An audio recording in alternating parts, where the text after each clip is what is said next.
This is definitely one of the worst books, maybe the worst book I've read this year, and I have notes. And I'm gonna put it down before I throw it. I feel lied to. I feel absolutely lied to. I have made myself a cup of tea, so I'm gonna try and stay as calm and reasonable as possible, but no promises.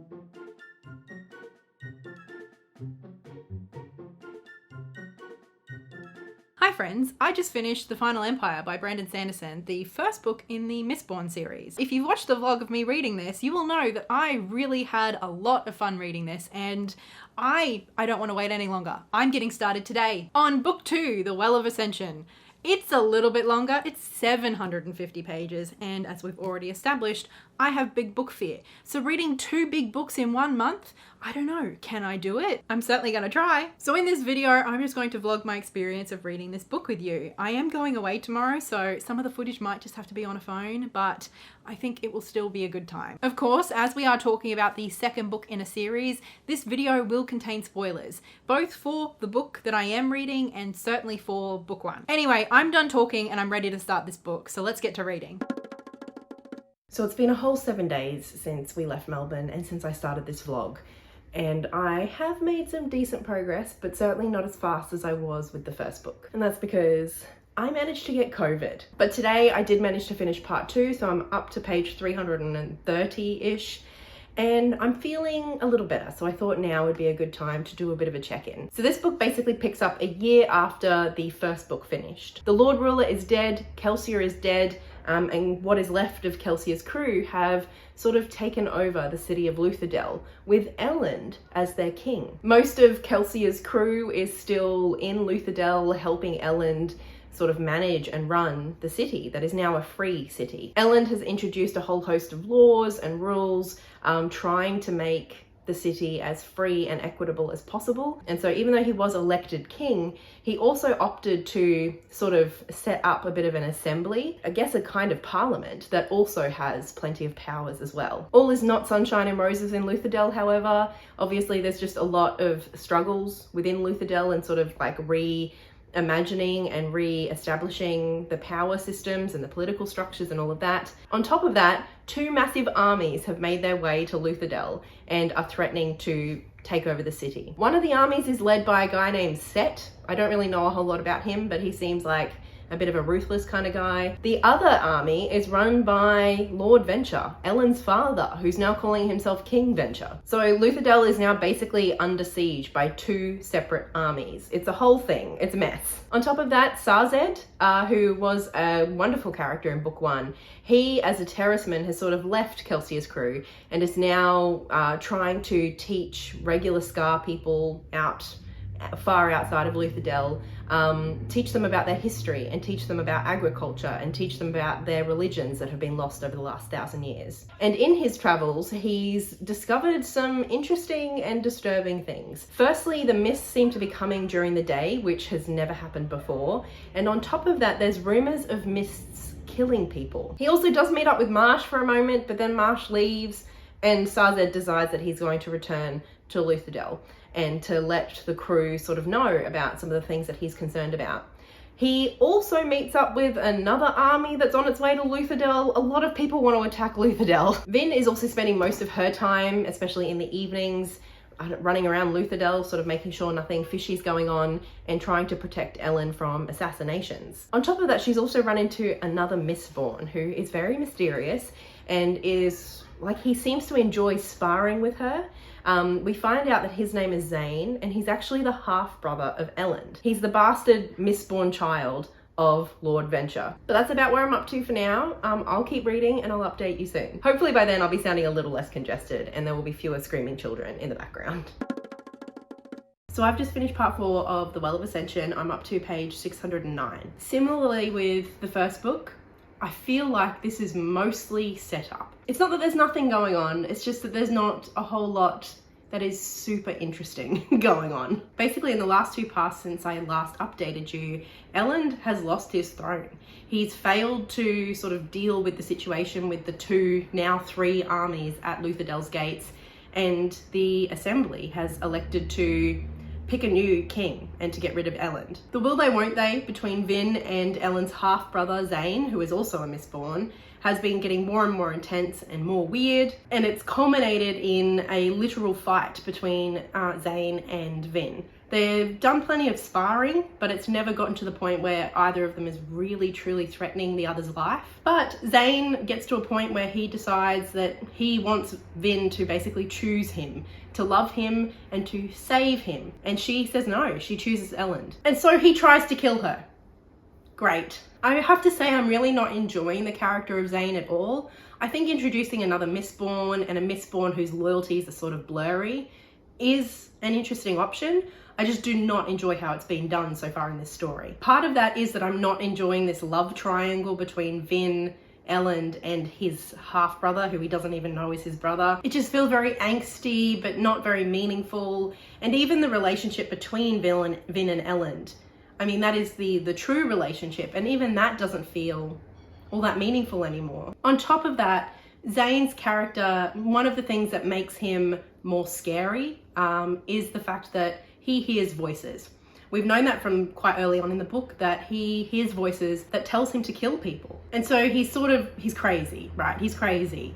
And even though I very early on sort of thought that maybe it's not literally a mental illness, but it's still, I think, relying on the assumptions and expectations about someone who hears voices telling them to kill someone. They're just unhinged. You'd never know what to expect from them. And that is what's building a lot of the tension with Zane. So I just haven't enjoyed that at all. Zane and his influence has been quite a big feature in this book, and I haven't liked any of it. The other thing that I'm not loving, and I did speak about this a little bit in the Final Empire vlog that I did, is just the inclusion, or lack thereof, of female characters and women in the story. Again, we have Vin and 2 other female characters. That is it. In the whole book, there are 2 other female characters that are named and have any dialogue. But again, those other 2 characters, although they do play a bit of a part in the plot, they're certainly not central to it. They feel more like plot devices rather than people, I suppose. On top of that, it's just things like the fact that Elend, although he has now lost his city, he set up the city with an assembly of 24 people. And that was divided into 8 Scar, 8 merchants, and 8 noblemen. And he had this idea that, you know, if people could vote, if these assemblymen could vote and have an influence on the king and the decisions of the city, that was equality, that was fairness. But it's very clear that all 24 of those people are men. And it's mentioned several times, like the assembly men, the men on the assembly. And people are always talking about Elend as if he's some visionary of a possible utopia, like he's so idealistic. But you're telling me this absolute idealist never even considered putting 1 woman on the assembly? I don't know. I don't get it. Like, they've literally just had a revolution, and the idea of putting a woman on the assembly just doesn't even come to anybody's mind. I am enjoying some of the discussion that's coming up around those things, like, for example, Elend sort of really struggling to, or struggling with the idea of whether he should hold true to his ideals, whether his ideals of fairness, of equality, should be preferenced over any maybe smarter choices. For example, when he's sort of interacting with or making decisions about the siege or the incoming war, he probably could make his life easier if he just became a tyrant, became a dictator who wasn't beholden to the assembly and could just make decisions. But because he's so idealistic and he believes in this democracy that he's created, it does make it harder for him to actually take action. And so there's a really interesting conflict there. But I suppose the justification for Elend being like the right king and the best king, a lot of that, not all of it, but a lot of it does come down to, I mean, at least characters arguing for the fact that he's a noble, and like the Scar need a strong leader, and you know, the Scar don't really know how to lead themselves, so they need something kind of reminiscent of the old world. Especially keeping in mind that Elend, I think, would be 21, maybe 22 in this book. Like, he's a baby. He's a baby to be some high-minded philosopher king. And I just honestly, as sweet as Elend is and as idealistic as we can see he is, although clearly still sexist and classist, but we won't go there, I'm not convinced that he would be the best king. Out of all the people living in Lutherdale, I'm just not convinced that he is the only option or the best option. Anyway, that doesn't really matter anymore because he has been dethroned. And some stuff has happened. Zane's dead. Vin managed to kill him in their fight. And Sazed has basically convinced Vin and Ellen to flee the city. He's sort of talked them into it by leaning into Vin's own beliefs about the Well of Ascension. She's been very interested in reading the diary that they found in the Final Empire that the Hero of Ages wrote. And so she has started to really think that she might be the Hero of Ages, or that something needs to happen at the Well of Ascension to free the land of the mists and of the deepness. And so Sazed basically leans into this and uses her belief to convince her to flee the city. So I'm hoping that this ending will be worth it, because so far I can't say that I'm really loving this book. Hi, I'm home now, and this is where this cute little reading vlog is going to transition quite abruptly into an outright rant review. So Sander fans, be warned. This is definitely one of the worst books, maybe the worst book I've read this year, and certainly one of the books that I have been most disappointed by in a very long time. And I have notes. I wrote a fucking essay about all of the reasons that this book pissed me off. So I know I've already given you spoiler warnings for the beginning of this video, but I'm just going straight into talking about everything that happened in this book, including the ending and all of the reasons that I didn't like it. Of course, the disclaimers: if you love this book, I'm so happy for you. If you love Brandon Sanderson, please remember that this is not an attack on him as a person. I just really didn't like this book. And yes, I'm sure I'm going to come across pretty heated in this video, partly because I'm a passionate person, but also because I do feel somewhat lied to and bamboozled by the fantasy community. And honestly, I feel like what Brandon Sanderson sort of promised and set up in book one and even through most of this book, I felt ripped off by the end. I think that is the best way of putting it. I felt ripped off. And that is not a nice feeling to come away from a 650 and then a nearly 800 page book. But anyway, let's talk about some of the specifics of why I didn't like this book. And I'm going to put it down before I throw it. I have made myself a cup of tea, so I'm going to try and stay as calm and reasonable as possible, but no promises. Firstly, I understand that Brandon Sanderson is a fantasy author, and this book is one in a fantasy series. But for me, I found so many elements of the portrayal of oppression really uncomfortable and sometimes problematic. For example, the way that the Scar are spoken about and discussed in this book, both by many of the main characters, but also by the implications and the suggestions of the authorial voice itself. This book makes the Scar out to be a simple people who just don't know how to be leaders. They have no idea about governance or what freedom should look like for themselves. They don't know how to make decisions, they're just clueless. That's the way that the Scar as a whole are very generally portrayed, both by the characters and the authorial voice throughout this book. And that did read quite icky to me. The idea that oppressed peoples don't know their own minds, aren't capable of critical thinking and of making decisions for themselves, aren't capable of sovereignty and agency, that they don't even truly desire sovereignty, agency, self-determination, that they need some well-meaning privileged person to tell them what their freedom should look like. And honestly, not only is that kind of a problematic idea to be running as an undercurrent through this whole book, it also didn't feel in line with what we learnt about the Scar in the first book. Kelsier and his crew were hired by the Scar Rebellion to overthrow the Dark Lord. This whole idea of a rebellion, of a revolution, was the idea of the Scar Rebellion to begin with. But now all of a sudden in this book, it seems so reductive, the way that they are positioned and the way that they are described as a very homogenous, quiet, meek people who've just been broken by 1,000 years of oppression. Elend as a character just annoyed me. I think you could start to tell in the last clip that I was finding him a little bit tedious. And by the end of the book, that was just entirely cemented for me. Elend is a privileged as hell kid who's read a bunch of books by other very privileged people and has decided that he knows how to run a city. That because he's a philosopher, because he's read these books, that he knows what is right and fair. It seems like all he really did was free the Scar from slavery, but there was no reparations, there was no major restructuring. There just seems to be a bit of free market capitalism happening now for the merchants. Yes, he's instituted this assembly,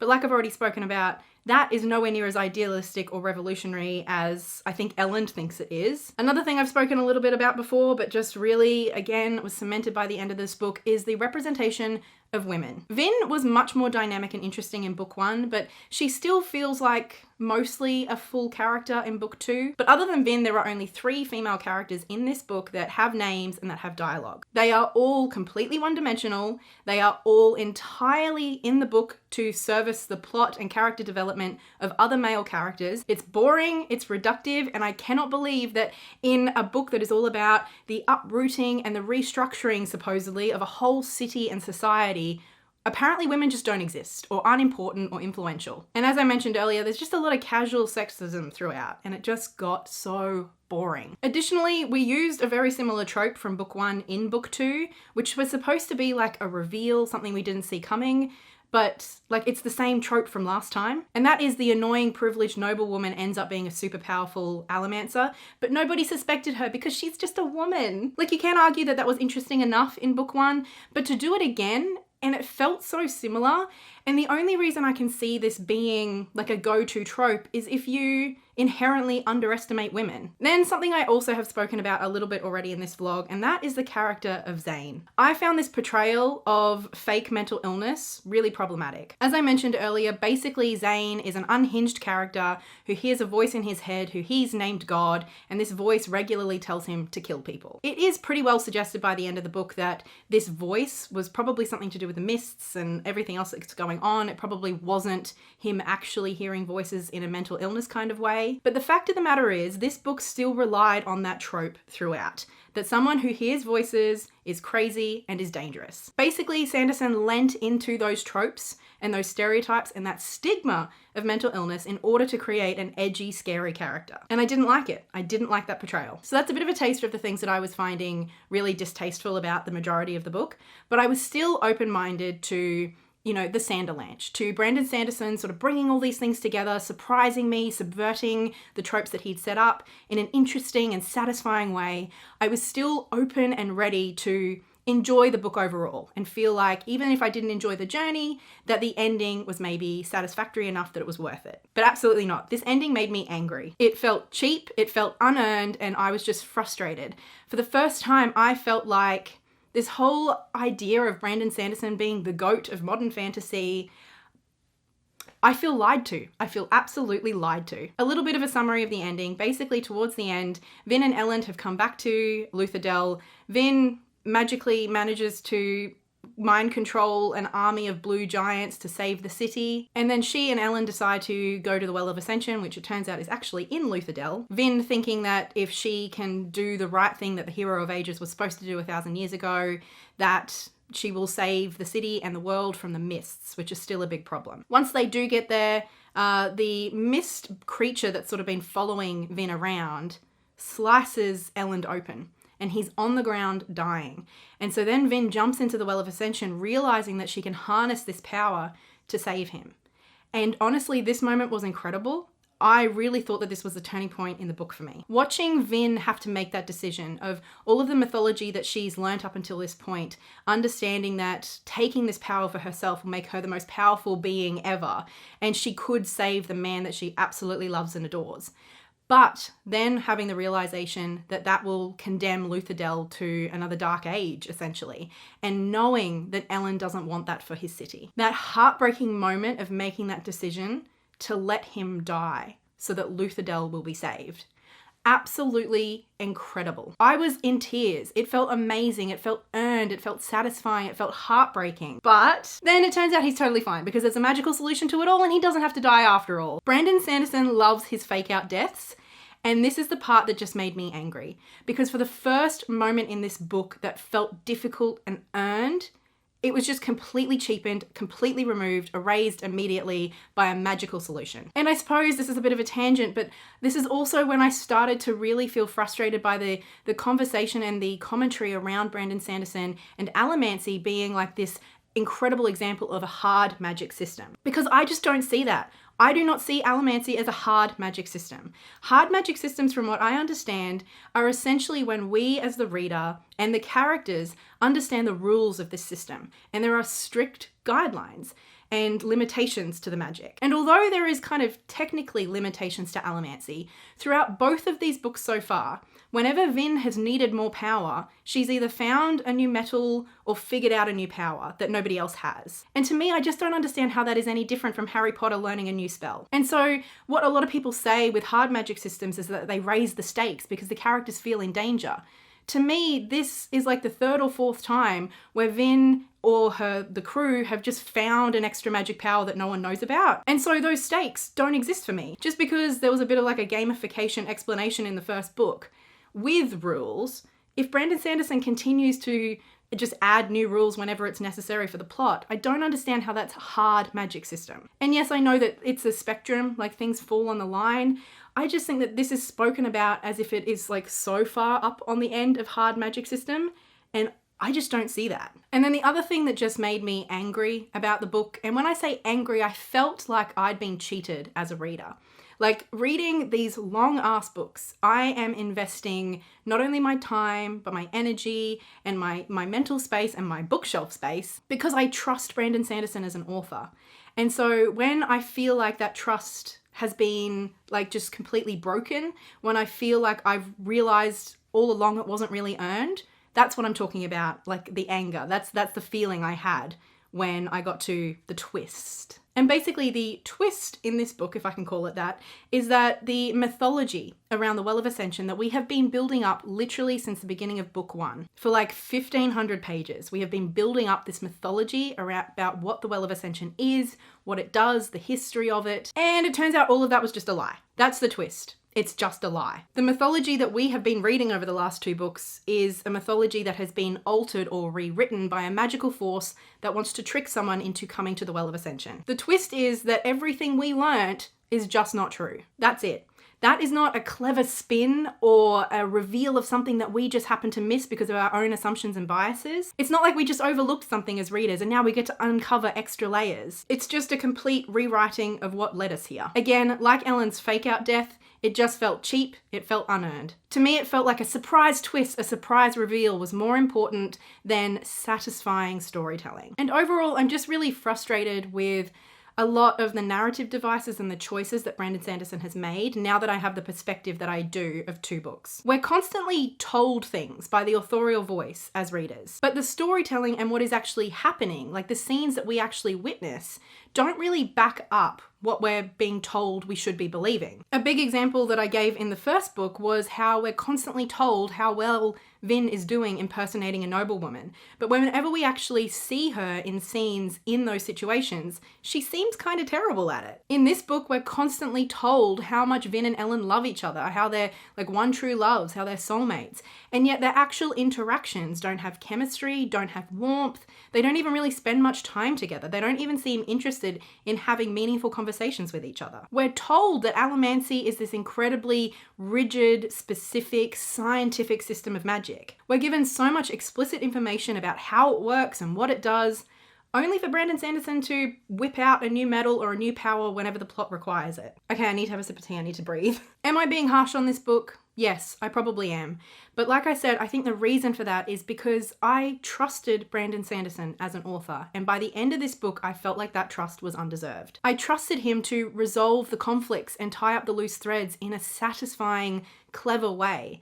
And instead I got a lol, everything I've told you is a lie, tricked you moment. And that didn't feel earned, and it definitely didn't feel satisfying. And I guess at the end of the day, the first book, although it had its flaws, and I spoke at length about the flaws that I felt that book had, at the end of the day, it was still fun. It was a fun read, it was a fun ride. This book though, The Well of Ascension, its flaws are way more numerous and egregious, and there was no fun. I'm honestly not one of those people who enjoys being a contrarian for the sake of it. I am one of those people who loves to be a part of a community that is passionate about something. But The Well of Ascension is honestly just one of the worst books I've read in a really long time. And after this experience, I just don't know that I could go into another 700+ page book and trust Brandon Sanderson enough to get through it. Especially with his whole Sanderlanche approach, where the idea is that the last 100 pages justifies the first 600 or 700. So part of me, I want a redemption arc for Brandon at this point for myself.